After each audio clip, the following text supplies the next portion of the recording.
Kehidupan selama di dunia ini selalu memiliki banyak kebutuhan yang tak terjangkau oleh hasil usaha kita.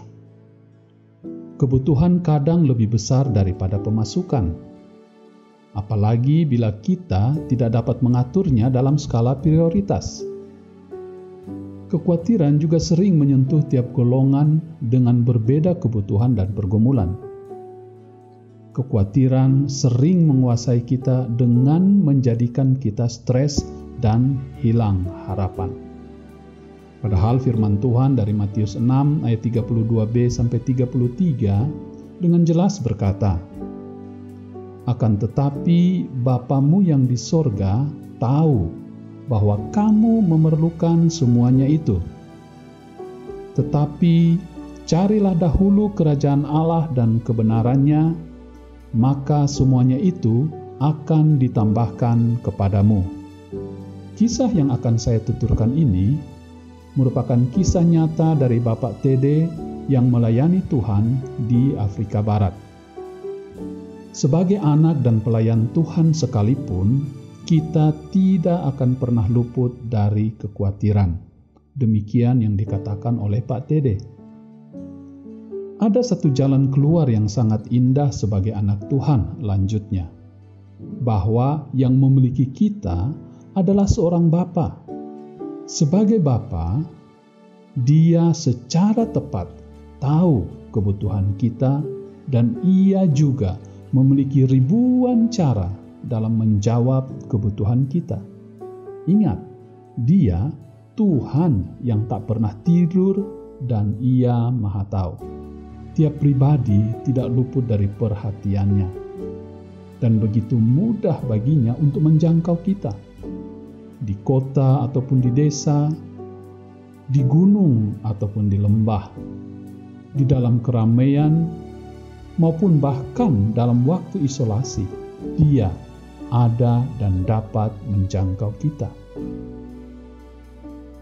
Saat melangkah untuk melayani Tuhan ke ladang misi, Pak TD terbentur dengan kebutuhan keluarga, yaitu bagaimana memelihara mama yang diletakkan oleh ayah ke dalam tanggung jawabnya sesaat sebelum ayahnya dipanggil Tuhan.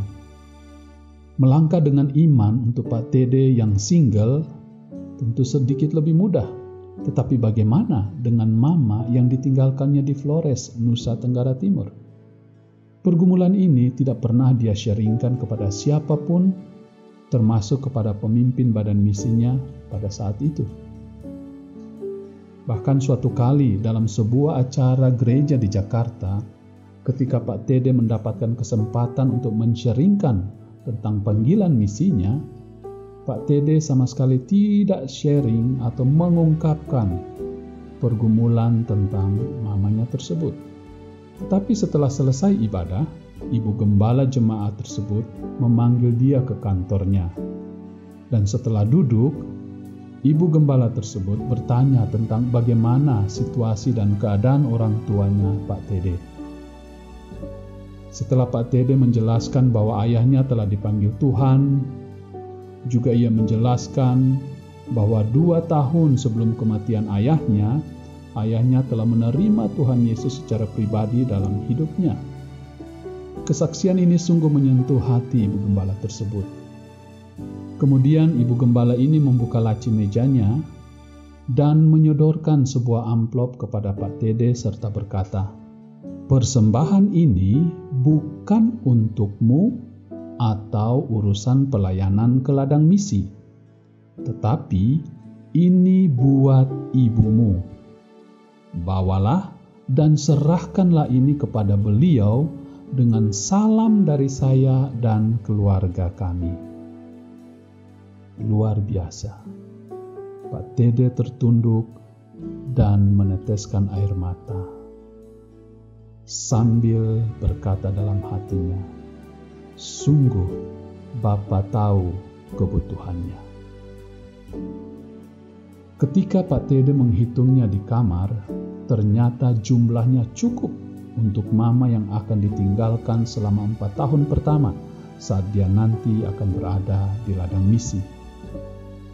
Ibu gembala ini menjadi seperti ibu bagi Pak Tede setelah Tuhan memanggil Mama, dan hingga saat ini telah menjadi mentor dan pendorong semangat baginya serta pendoa bagi pelayanan misi. Atas kasih Ibu Gembala inilah gereja di Jakarta ini telah menjadi rumah kedua bagi Pak Tede setiap ada urusan pelayanan atau visa dan transit di Jakarta. Puji nama Tuhan Yesus. Biarlah Tuhan saja yang dipermuliakan. Amin.